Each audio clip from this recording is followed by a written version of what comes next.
أعوذ بالله من الشيطان الرجيم قل هذه سبيلي أدعو إلى الله على بصيرة أنا ومن اتبعني وسبحان الله وما أنا من المشركين.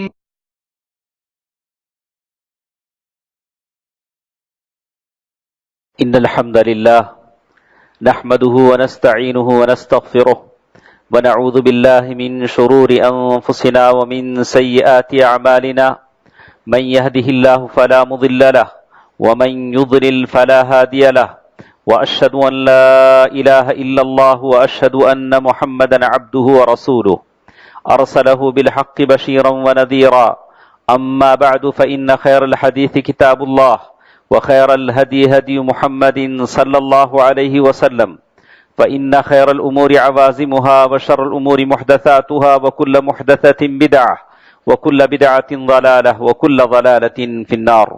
فأعوذ بالله من الشيطان الرجيم. بسم الله الرحمن الرحيم. قل يا أهل الكتاب لا تغلوا في دينكم غير الحق ولا تتبعوا أهواء قوم قد ضلوا من قبل وضلوا كثيرا وضلوا عن سواء السبيل. محترم حضرات، بزرگوں، دوستوں، عزیزوں، ماں اور بہنوں، چھوٹے بچوں، سورۃ المائدہ آیت نمبر 71 میں نے آپ کے سامنے تلاوت کی ہے۔ آج کے اس جمعے میں ہمارے اس خطبے کا موضوع ہے، عنوان ہے غلو۔ غلو کہتے ہیں تجاوز الحد الشرعی بالزیادہ اما قولا وعملا، جیسے کچھ علماء نے تفسیر کی ہے کہ عبادت میں یا احکام شرعیہ میں اللہ اور اس کے رسول نے جیسے کچھ بتایا ہے اس سے آگے بڑھ جانے کو غلو کہتے ہیں۔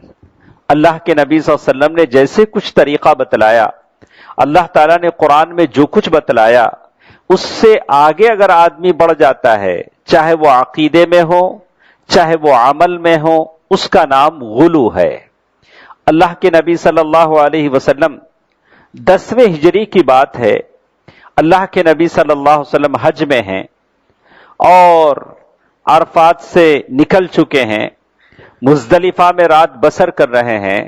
مزدلفہ کی رات ہے، حضرت عبداللہ بن عباس رضی اللہ تعالیٰ عنہ سے کہتے ہیں کہ میرے لیے کنکریاں چن کر لاؤ، جمرات شیطان کو پتھر مارنے کے لیے میرے لیے کنکری چن کر لاؤ۔ عبداللہ بن عباس رضی اللہ تعالیٰ عنہ کہتے ہیں القط لی حصا، اللہ کے نبی صلی اللہ علیہ وسلم فرمایا کہ میرے لیے کنکری چنو، تو کہتے ہیں کہ میں 7 کنکری چن کر لے آیا۔ اللہ کے نبی صلی اللہ علیہ وسلم نے ان کنکریوں کو ہاتھ میں اچھالا اور کہا کہ لوگوں، اس وزن کے برابر، اس نمونے کے برابر، اس مثل کے برابر کنکری مارو، اس میں غلو نہ کرو، حد سے زیادہ نہ کرو کہ کوئی کچھ لے کر مارے، کوئی کچھ زیادہ بڑا پتھر لے کر مارے۔ اللہ کے نبی صلی اللہ علیہ وسلم نے وہ کنکریاں اپنے ہاتھ میں اچھال کر بتائی، کہا ایاکم والغلو، دین میں زیادتی کرنے سے بچو، اپنے عبادات میں، اپنے عقائد میں، اپنے لوگوں کی شخصیتوں میں زیادتی کرنے سے بچو۔ فَإِنَّمَا، تم سے پہلے جو لوگ تھے وہ اسی زیادتی کرنے کی وجہ سے ہلاک ہو گئے، وہ برباد ہو گئے۔ قوم نوح، انہوں نے اپنے لوگوں کی تصویریں بنائی، شیطان کے کہنے پر مجسمے بنائے، بعد میں ان کی عبادتیں انہوں نے شروع کر لی، جیسے سورہ نوح میں اللہ تعالیٰ نے بڑی تفصیل سے ذکر کیا کہ ان کو انہوں نے رب بنا لیا، خدا بنا لیے۔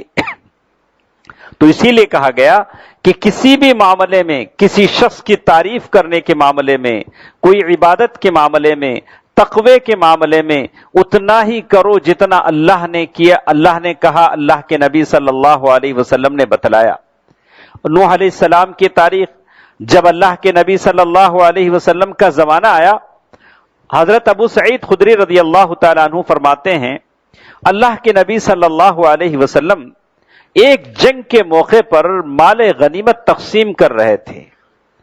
ایک آدمی آیا ذوالخویسرہ جس کو ہم کہتے تھے، جو بڑا عجیب قسم کا تھا، جس کے گال ابھرے ہوئے تھے اور پیشانی چھوٹی تھی، اس کی آنکھیں اندر کو دھسی ہوئی تھی. صحابہ نے کہا کہ وہ عجیب آدمی تھا. اس نے کہا یا محمد اعدل، اللہ کے نبی صلی اللہ علیہ وسلم مال غنیمت بانٹ رہے ہیں اور وہ کہہ رہا ہے کہ اے محمد صلی اللہ علیہ وسلم انصاف سے بانٹو، انصاف سے بانٹو، آپ انصاف نہیں کر رہے ہیں. اللہ کے نبی صلی اللہ علیہ وسلم نے کہا خبت و خسر، ارے تو نامراد ہو، میں اللہ کا رسول ہوں، آسمان کی خبروں پر میں امانت دار ہوں. تم لوگوں کو ویسے ہی خبر دیتا ہوں جیسے جبرائیل امین اللہ کے پاس سے امین میرے پاس خبر لاتے ہیں. جو شخص آسمان کی خبروں پر امانت دار ہو وہ اس مال کے لیے کیوں خیانت کرے گا؟ وہ اس مال کیوں انصاف سے نہیں بانٹے گا؟ اذا لم اعدل فمن یعدل، ارے اگر میں انصاف نہ کروں تو کون انصاف کرے گا؟ انصاف اگر زمین پر میں نہ کروں، جو اللہ کے بعد جس کا مقام ہے محمد صلی اللہ علیہ وسلم، اگر میں نہ کروں تو کون کرے گا؟ صحابہ میں سے ایک صحابی اٹھے، کہا کہ اے محمد، اے رسول صلی اللہ علیہ وسلم، آپ اجازت دیجئے میں اس کو قتل کر دوں. اتنی بڑی بات وہ کہہ رہا ہے جس کو سن کر نہ آج آپ برداشت کر سکتے ہیں نہ اس زمانے میں صحابہ کرام نے برداشت کیا. کہا کہ آپ کہہ دیں تو ہم اسے قتل کر دیں. اللہ کے نبی صلی اللہ علیہ وسلم فرمایا کہ نہیں، چھوڑو، اس کے نسل سے ایک ایسی قوم نکلے گی. اللہ کے نبی صلی اللہ علیہ وسلم نے اس فکرے کو، اس خیال کو، اللہ کے نبی صلی اللہ علیہ وسلم فرمایا کہ ایک ایسی قوم اس کی نسل سے نکلے گی، وہ لوگ قرآن پڑھیں گے بڑی اچھی آواز سے، لیکن ان کے حلق سے باہر وہ قرآن نہیں نکلے گا. لیکن پڑھیں گے لیکن عمل نہیں کریں گے، سمجھیں گے نہیں. بڑی اچھی قرات سے پڑھیں گے لیکن اس قرآن پر ان کا کوئی تدبر نہیں ہوگا، عمل نہیں ہوگا، اس قرآن کی آیتوں پر وہ فکر انگیزی نہیں کریں گے اور اسی کی نسل سے نکلیں گے اور یہ مسلمانوں کو قتل کریں گے، کافروں کو چھوڑ دیں گے. اللہ کے نبی صلی اللہ علیہ وسلم نے جو بات کہی ویسے ہی اسی کی نسل سے خوارج پیدا ہوئے. جیسے آج کے زمانے میں آپ دیکھ رہے ہیں کہ مسلمانوں کے ممالک میں جو اپنے آپ کو مسلمان سمجھتے ہیں کتنے مسلمانوں کو قتل کر رہے ہیں. یہ اسی غلو کا نتیجہ ہے کہ قرآن کو، شریعت کو نہ سمجھنے کا نتیجہ ہے. قرآن کو نہ سمجھیں، علماء سے شریعت کو نہ سمجھیں. جیسے آج مسلمانوں میں بہت سارے ایسے نوجوان ہیں، متحمس ہیں، دین کی خدمت کرنا چاہتے ہیں، داعیانہ مزاج لیے ہوئے ہیں، ان کے اندر جوش ہے، خروش ہے، جذبہ ہے، امت سے ہمدردی ہے، دعوت سے محبت ہے، لیکن علماء سے نفرت ہے. جو لوگ دین پہنچاتے ہیں ان سے نفرت ہے، اور وہ علماء کی بات مانتے بھی ہیں تو صرف اپنے چند لوگوں کو انہوں نے خاص کر لیا ہے، انہی باتوں کو لیتے ہیں. علماء میں بھی فرق اور تمیز کرتے ہیں. یہ صاحب یہ ان کی بات چلے گی، وہ ان کی نہیں چلے گی، وہ ان کی نہیں. کہا کہ نہیں، جو شخص بھی اللہ اور اس کے رسول کی سچی بات کہتا ہے آپ اس کا احترام کریں. چلیے ہم آپ کو بتاتے ہیں ان 3 نوجوانوں کی بات جو اللہ کے نبی صلی اللہ علیہ وسلم کے گھر آئے ہیں، عائشہ رضی اللہ تعالی عنہا سے پوچھ رہے ہیں. وہ ایسے ہی آپ جیسے نوجوان تھے جن کے دلوں میں دین کی تڑپ تھی، دعوت سے ان کو شغف تھا، محبت تھی، اللہ کے دین کو پھیلانے کی ایک تمنا تھی، جذبہ تھا. اللہ کے نبی صلی اللہ علیہ وسلم کے بیوی کے ام المؤمنین عائشہ رضی اللہ تعالی عنہا کے پاس پہنچے. کہا ام المؤمنین بتائیے اللہ کے نبی صلی اللہ علیہ وسلم کے گھر میں کیا معمول ہیں، اللہ کے نبی صلی اللہ علیہ وسلم گھر میں آتے ہیں تو کیا کرتے ہیں؟ ام المؤمنین خدیجہ رضی اللہ تعالی عنہا نے بتایا کہ ایسے ایسے کرتے ہیں. اب وہ تینوں نے کہا کہ آپ تو اللہ کے رسول ہیں، اللہ نے آپ کے اگلے پچھلے سارے گناہ معاف کر دیے، ہم تو گناہ کے پتلے ہیں، ہم کیا کریں گے؟ ایک نے کہا فَأَنَا أُصَلِّي وَلَا أَرْقُدُ، میں رات بھر نمازیں پڑھوں گا، میں نہیں سوؤں گا. دوسرے نے کہا فَأَنَا أَصُومُ وَلَا أَفْطُرُ، میں تو بس دن بھر سارے دن روزہ رکھوں گا، میں کبھی روزہ افطار نہیں کروں گا. کسی نے کہا وَأَنَا لَا أَتَزَوَّجُ النِّسَاءَ، کسی نے کہا کہ میں شادی ہی نہیں کروں گا. شادی کرو تو ساری پریشانیاں ہیں، کہو کہ کماؤ پھر بچے پالو، بیوی کے لیے روزی روٹی کا بندوبست کرو، کہا کہ میں شادی نہیں کروں گا، بس مصلی پہ بیٹھے رہوں گا۔ اللہ کے نبی صلی اللہ علیہ وسلم آئے تو ام المؤمنین عائشہ رضی اللہ تعالی عنہ نے کہا کہ اللہ کے نبی، چند نوجوان آئے تھے، آپ کے تعلق سے پوچھا، میں نے ایسے کہا تو انہوں نے ایسے جواب دیا۔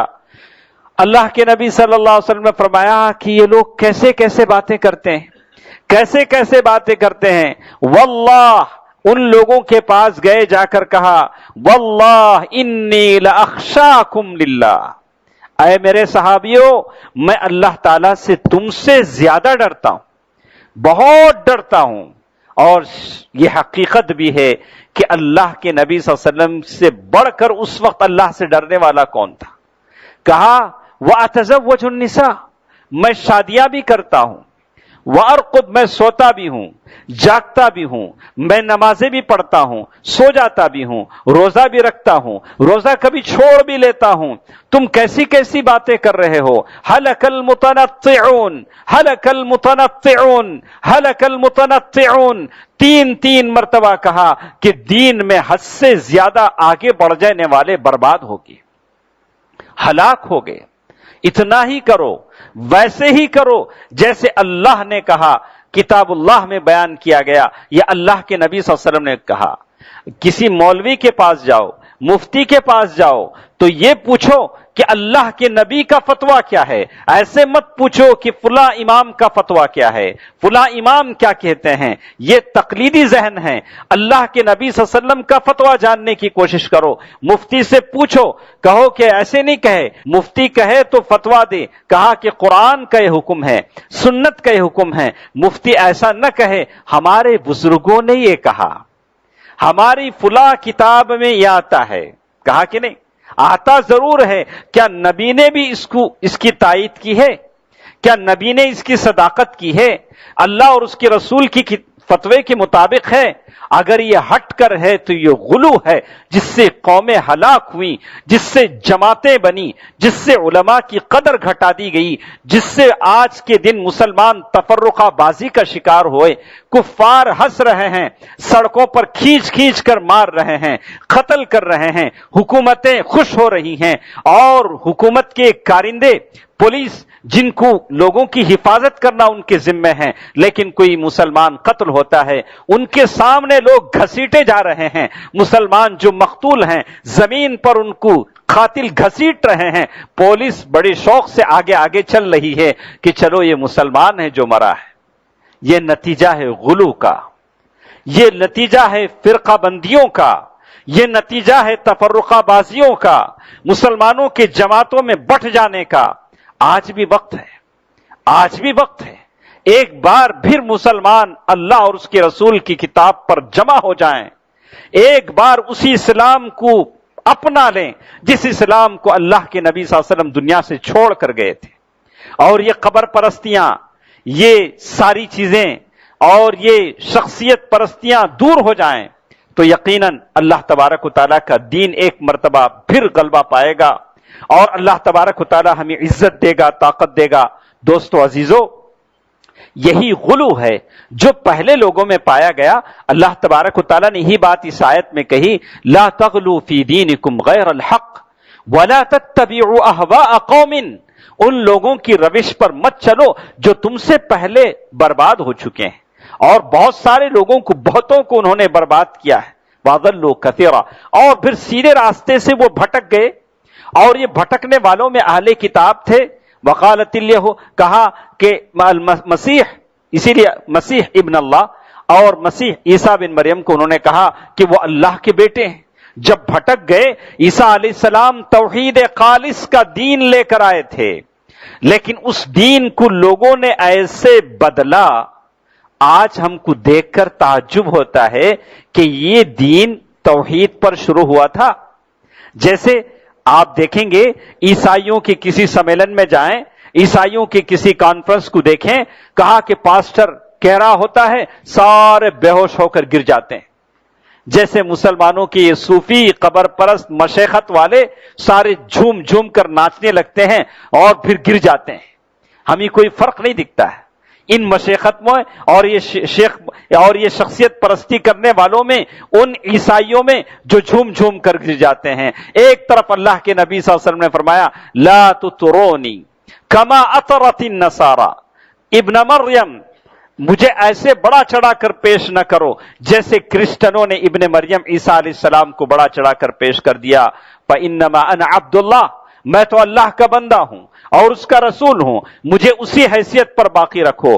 کبھی اللہ کے نبی صلی اللہ علیہ وسلم نے نہیں کہا کہ میں عالم الغیب ہوں۔ اب یہ چیز پیدا کیسے ہوتی ہے؟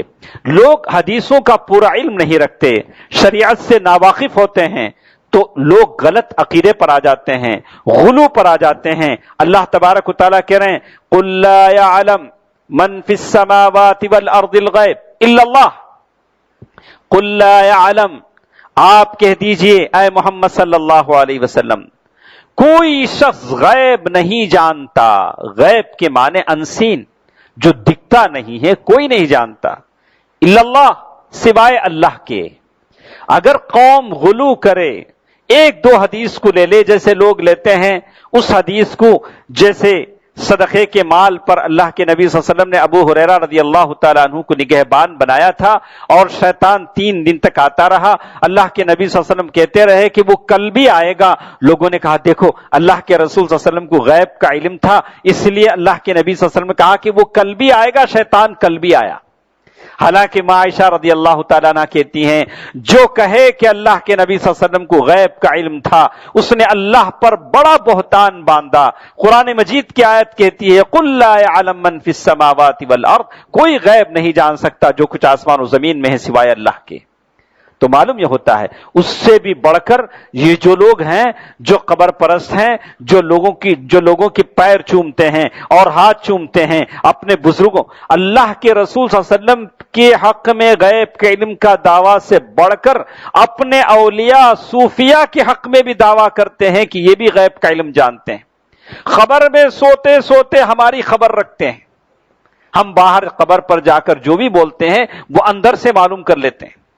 ارے اندر کیا ہو رہا ہے کسی کو نہیں پتا، اوپر سے تو شاندار چادر بچھی ہوئی ہے لیکن اندر کیا ہو رہا ہے کسی کو نہیں پتا۔ اللہ کے نبی صلی اللہ علیہ وسلم نے مغفرت کی دعا کرنے کی بات کہی، تو یہ غلو ہے جو لوگوں نے بنا لیے ہیں۔ اللہ کے نبی صلی اللہ علیہ وسلم نے اسی لیے کہا لا تجعلوا قبری وثنا يعبد، میرے قبر کو عبادت گاہ نہ بناؤ اور میری قبر پر ایسے نہ کرو جیسے لعن اللہ اليہود والنصارى اتخذوا قبور انبیاءهم مساجدا، اللہ تعالیٰ یہود و نصارہ پر لعنت کرے جنہوں نے اپنے انبیاء کی قبروں کو سجدہ گاہ بنا لیا تھا۔ اللہ کے نبی صلی اللہ علیہ وسلم نے تینوں کو نصیحت کی، وہ 3 صحابہ جو سنت سے ہٹنے کی بات کہہ رہے تھے، کوئی رات بھر نماز پڑھنے کی بات کہہ رہا تھا، کوئی صرف روزہ رکھنے کی بات کہہ رہا تھا، کوئی شادی نہ کرنے کی بات کہہ رہا تھا۔ اللہ کے نبی صلی اللہ علیہ وسلم نے فرمایا کہ تم تینوں کے خیالات غلط ہیں، دین پر اتنا عمل کرو جیسے میں نے عمل کیا۔ فمن رغب عن سنتی فلیس منی، جو سنت سے ہٹ جائے وہ ہم میں سے نہیں۔ آپ کیا کہیں گے؟ اللہ کے نبی صلی اللہ علیہ وسلم نے کہا ایاکم والغلو، لوگوں دین میں زیادتی سے بچو۔ دین میں زیادتی کہاں کہاں ہوتی ہے؟ میں نے کہا کہ عقائد میں، اعمال میں۔ جو عقیدے ہیں، عقیدے کا مطلب یہ ہے کہ اللہ کے نبی صلی اللہ علیہ وسلم کے تعلق سے کہ اللہ کے نبی صلی اللہ علیہ وسلم نے اپنے بارے میں کہا انا عبد اللہ ورسولہ، میں اللہ کا بندہ ہوں اور اس کا رسول ہوں۔ اور اگر کوئی یہ عقیدہ رکھتا ہے کہ اللہ کے پلڑے میں کیا ہے، وحدت کے سوا جو لینا ہو لے لیں گے مدینے سے، کہا کہ اللہ کے نبی صلی اللہ علیہ وسلم سے جو چاہے لے سکتے ہیں، آپ جو چاہے اللہ کے نبی صلی اللہ علیہ وسلم سے لے سکتے ہیں، اپنے اولیاء سے لے سکتے ہیں، ان کے اولیاء انہیں جو چاہے دے دیتے ہیں، دولت، عزت، بچے، کہا کہ یہی چیز ہے جو عقیدے میں غلو ہے، اسی وجہ سے قومیں برباد ہوتی ہیں۔ اللہ تبارک و تعالیٰ ہے جو دیتا ہے، اسی لیے اللہ کے نبی صلی اللہ علیہ وسلم نے کہا، عبداللہ بن مسعود رضی اللہ تعالیٰ عنہ کی حدیث ہے ہلک المتنطعون، جو لوگ دین میں زیادتی کرتے ہیں وہ ہلاک ہو گئے۔ تو دوستو عزیزو، اسی زیادتی کی وجہ سے خوارج کا ایک گروپ جو آج کل اسی کی نسل سے ہم دیکھ رہے ہیں کہ نوجوان لوگ ہیں، جذبے اچھے ہیں، احساسات اچھے ہیں، لیکن صحیح قیادت نہ ہونے کی وجہ سے، صحیح رہنمائی نہ ہونے کی وجہ سے بھٹک چکے ہیں، ہر کسی کو کافر بنا دے رہے ہیں۔ علماء کے تعلق سے کہتے ہیں کوئی عالم ہے ہی نہیں، کوئی عالم ہے ہی نہیں. جتنا بھی علم ہے ہمارے لیے انٹرنیٹ میں موجود ہے, اور اگر ایک دو عالم ہمارے ہیں بھی تو وہ یمن میں کہیں بیٹھے ہوئے ہیں, انہی کی اتباع کرتے ہیں. الیاذ باللہ, یہ غلو ہے, ایسا نہیں ہونا چاہیے, اس سے آدمی پرہیز کرے. اور اسی طرح کہا جہالت, آدمی دین میں زیادتی کیوں کرتا ہے, اس کے اسباب میں سے بتایا دین سے ناواقفیت کی وجہ سے. دین کو ویسے سمجھے جیسے صحابہ کرام نے سمجھا, قرآن و حدیث سے دین لیں. جیسے میں آپ کو ایک مثال بتاؤں کہ آپ صحیح طور سے دین کو سمجھیں گے تو آپ کو معلوم ہوگا کہ واجب کیا ہے, مستحب کیا ہے, سنت کیا ہے, ہر چیز کو اس کا درجہ دیں گے. اب اگر کسی شخص کے پاس نماز کا ٹائم ہو گیا, ٹوپی نہیں, بولا ارے ٹوپی کے بغیر مسجد میں کیسے جاؤں, اس کے بغیر تو نماز ہوتی ہی نہیں. اس نے دین کو نہیں سمجھا, اس نے دین کو نہیں سمجھا. اگر کوئی بنا ٹوپی پہنے مسجد میں آ جاتا ہے تو بعض مسجدیں ایسی ہیں جیسے کوہرام مچ جاتا ہے کہ ارے یہ کیا ہوا, اس کے سر پر تو ٹوپی نہیں. اللہ تعالیٰ نے اس مزاج کو اب تھوڑا کم کر دیا, پہلے تو ایسا بہت ہوتا تھا, کہا کہ اب تھوڑا سا کم ہے. یہ غلو ہے, لیکن ایک تساہل بھی ہے. تساہل کے کیا معنی ہیں؟ بہت سارے ایسے ہیں جو صرف ٹوپی نہ پہننے کی وجہ سے سر کا مسح پورا نہیں کر پاتے ہیں. بلا کہ سر پہ پورا مسح کریں گے تو بال تھوڑا ادھر ادھر ہو جائیں گے, بلا کہ اس لیے مسح کرنے میں تساہل کرتے ہیں. ایک طرف غلو بھی نہیں ہونا چاہیے, دوسری طرف تساہل بھی نہیں ہونا چاہیے. اسلام نام ہے اعتدال کا, درمیان. اسی لیے اللہ نے کہا اسے امت وسط. اللہ تعالیٰ نے اس امت کو امت وسط کہا ہے. اللہ کے نبی صلی اللہ علیہ وسلم کے پاس جب دو کام آتے تو اللہ کے نبی صلی اللہ علیہ وسلم جو سب سے آسان کام ہوتا اسے پسند کرتے. بہت سارے لوگ ہیں دعوت و تبلیغ کا جذبہ رکھتے ہیں اور لوگوں سے کہتے ہیں آؤ نماز پڑھو, اچھا کرو, اچھے آدمی بن جاؤ. یہ ساری عادتیں غلط ہیں, ٹھیک ہیں, لیکن عقیدے کے بارے میں غور نہیں کرتے. بولا جیسے کچھ آپ کا عقیدہ ہے بس نماز پڑھتے رہو. بلا کہ نہیں, اللہ کے نبی صلی اللہ علیہ وسلم جب تک مکہ مکرمہ میں تھے عقیدے پر کام کرتے رہے.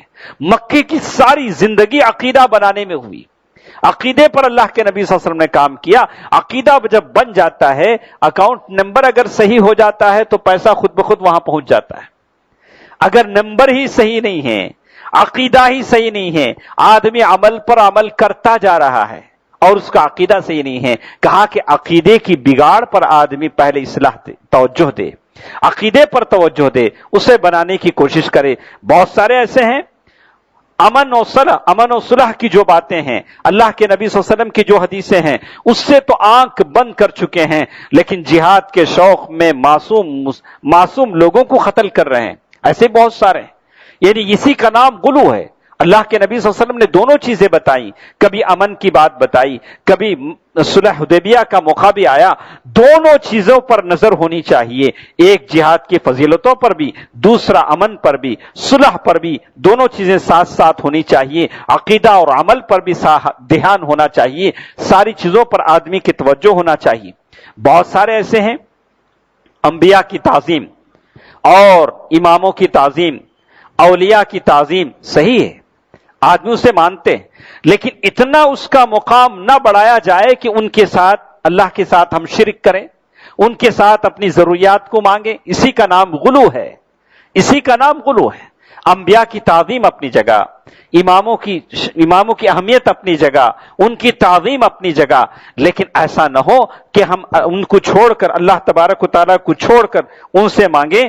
جیسے کہا اللہ کے نبی صلی اللہ علیہ وسلم کے بارے میں, اللہ تعالیٰ نے کہا لیس لک من الامر من شیء, اے نبی صلی اللہ علیہ وسلم دین کے معاملے میں آپ کا کوئی, یعنی ساری چیزیں, ساری قدرتیں, ساری چیزیں اللہ تبارک و تعالیٰ کے پاس ہیں. دوستو, عزیزو, ماں اور بہنوں, تو میں نے چاہا کہ کچھ باتیں آپ کے سامنے رکھوں, لیکن ایک بات میں آپ کو بتا دوں, اللہ کے نبی صلی اللہ علیہ وسلم نے ہر معاملے میں اعتدال کو پسند کیا. اللہ کے نبی صلی اللہ علیہ وسلم ایک مرتبہ گھر میں داخل ہو رہے ہیں اور دیکھا کہ ایک خاتون بیٹھی ہیں, اللہ کے نبی صلی اللہ علیہ وسلم کی بیوی کے پاس ایک خاتون بیٹھی ہیں، آپ بھی اپنے گھروں کی خبر لیں۔ اللہ کے نبی صلی اللہ علیہ وسلم بھی گھر کی خبر لیتے تھے، کوئی انجانی عورت آتی تو پوچھ لیتے تھے کہ یہ کون ہے۔ اللہ کے نبی صلی اللہ علیہ وسلم کی بیوی ام المؤمنین عائشہ رضی اللہ تعالی عنہا نے فرمایا، اللہ کے نبی صلی اللہ علیہ وسلم یہ وہ عورت ہے جس کی عبادت کے چرچے ہیں، وہ رات بھر عبادت کرتی ہے، بہت تعریف کی۔ تو اللہ کے نبی صلی اللہ علیہ وسلم نے کہا مہ، کیا کہا؟ چپ رہو۔ عائشہ رضی اللہ تعالیٰ نے کہا کہ کوئی بات، خاموش ہو۔ کہا علیکم ما تطیقون، اتنی عبادت کرو جو تم کر سکتے ہو۔ عبادت کے معاملے میں حد سے زیادہ جانے کی ضرورت نہیں، جیسے بہت سارے ہیں پڑے جا رہے ہیں۔ کہا کہ گھر میں کیا ہے کیا نہیں خبر نہیں، بلا کہ بس مصلی پہ بیٹھے عبادتوں میں لگے ہوں۔ کہا کہ ہاں عبادت اتنی کرو جتنا اللہ کے نبی نے کیا۔ عبادت بھی کرتے تھے، کبھی بازار میں تجارت بھی کرتے تھے، اور وہ بھی ثواب ہے۔ کہا کہ تم اپنی بیوی کو نوالا کھلانے کے لیے جو محنت کرتے ہو اس پر بھی ثواب ہے، اس نوالے پر بھی ثواب ہے، لیکن ایسے کرو جیسے اللہ کے نبی صلی اللہ علیہ وسلم فرمایا۔ اللہ کے نبی صلی اللہ علیہ وسلم کہتے ہیں فواللہ لا یمل اللہ حتی تملوا وکان احب الدین الی اللہ ما داوم علیہ صاحبہ، رواہ البخاری و مسلم۔ کہا کہ اللہ تبارک و تعالیٰ اس وقت تک بیزار نہیں ہوتا جب تک کہ تم بیزار نہ ہو، اور اللہ تبارک و تعالیٰ کے پاس سب سے محبوب عمل وہ ہے جس پر آدمی مداومت کرے، ہمیشہ کی اختیار کرے۔ اللہ کے نبی صلی اللہ علیہ وسلم نے تقوی میں بھی غلو کو پسند نہیں کیا۔ کبھی ایسا ہوا ایک مرتبہ گھر میں آئے، دیکھا کہ ایک رسی بندھی ہوئی ہے، بولا کہ یہ رسی کیا ہے؟ بولا کہ یہ آپ کی بیوی زینب ام المؤمنین زینب نے باندھی ہے۔ کہا کیا بات ہے؟ وہ رات بھر کھڑی عبادت کرتی ہیں، جب تھک جاتی ہیں تو اس کو پکڑ کے تھوڑا سستا لیتی ہیں۔ اللہ کے نبی صلی اللہ علیہ وسلم فرمایا کہ ہلو، اس کو نکالو، اس رسی کو نکالو، اس کی ضرورت نہیں ہے، جتنی طاقت ہے پڑھو، اور جب نیند آئے تو سو جاؤ۔ یہ عبادتیں ہیں دوستو عزیزو۔ بالکل میں آپ کو بتاؤں، ویسے ہی آج ہم غلو، خاص کر اللہ کے نبی صلی اللہ علیہ وسلم کے معاملے میں ہم غلو سے کام لیتے ہیں، اور احادیث کے معاملے میں، دین پر عمل کرنے کے معاملے میں اللہ کے نبی صلی اللہ علیہ وسلم کی بتائی ہوئے شریعت کو ہم نے چھوڑ دیا، ہم اپنی اماموں کے فتووں سے چمٹ گئے۔ اگر وہ اللہ اور اس کے رسول کے سنت کے مطابق ہو تو کوئی بات نہیں ہے، اگر سنت کے مخالف ہوں تو چھوڑیے، اللہ اور اس کے رسول کی کتاب کی طرف آئیے اور اس پر عمل کرنے کی کوشش کیجیے۔ دین نام ہے وسطیت کا۔ اور اسی طرح انہی چند الفاظ پر میں اپنی بات ختم کرتا ہوں۔ اللہ کے نبی صلی اللہ علیہ وسلم کے بارے میں کہتے ہیں وَكَانَ خُطْبَتُهُ وَصَلَاتُهُ قَصْدًا۔ غلو اس کا بھی نام ہے کہ نمازیں اور خطبے ایک دم لمبے ہو جائیں، اس کا بھی نام ہے۔ صحابی رسول کہتے ہیں وَكَانَ خُطْبَتُهُ وَصَلَاتُهُ قَصْدًا۔ اللہ کے نبی صلی اللہ علیہ وسلم کا خطبہ اور نماز قصد یعنی بالکل درمیان تھی، اتنی لمبی نہیں کہ لوگ تڑپ جائیں، ایسا بھی نہیں کہ لوگ تڑپ جائیں۔ جیسے معاذ بن جبل رضی اللہ تعالیٰ عنہ کی وہ حدیث، اللہ کے رسول صلی اللہ علیہ وسلم کے ساتھ عشاء کی نماز پڑھتے تھے، بھرا کر اپنی قوم کو نماز پڑھاتے تھے۔ ایک مرتبہ سورہ بقرہ شروع کیا، اب رکوع میں جا نہیں رہے، پیچھے ایک کسان صحابی تھے، زراعت کرنے والے دیہاتی صحابی تھے، بولا کہ اب جائیں گے تب جائیں گے، نماز لمبی ہوئی، ان کو غصہ آیا، نماز توڑے چلے گئے، اپنی نماز پڑھ کر جا کر سو گئے۔ اللہ کے رسول صلی اللہ علیہ وسلم کو معلوم ہوا، اللہ کے رسول صلی اللہ علیہ وسلم نے بلایا، پوچھا کہ ارے بھائی تم نے بیچ میں نماز توڑ کے جا کے خود سے پڑھ کے سو گئے۔ بولا اللہ کے رسول کیا کروں، دن بھر محنت کرتا ہوں، تھک جاتا ہوں۔ اب معاذ بن جبل رضی اللہ تعالیٰ عنہ کے پیچھے کھڑ کے ہم پڑھ رہے ہیں اور سورہ بقرہ پڑھا رہے ہیں، ایک رکوع دو رکوع لمبی نماز، اور ہم نہیں کھڑ پاتے، کمزور ہیں، میں تو ایسے ہی پڑھ کے نکل گیا۔ اللہ کے نبی صلی اللہ علیہ وسلم فرمایا اتکون فتانا یا معاذ، اے معاذ کیا تم فتنہ پرور بننا چاہتے ہو، کیا فتنہ پیدا کرنا چاہتے ہو؟ کہا کہ ایسے مت کرو، بالکل قصد کے ساتھ۔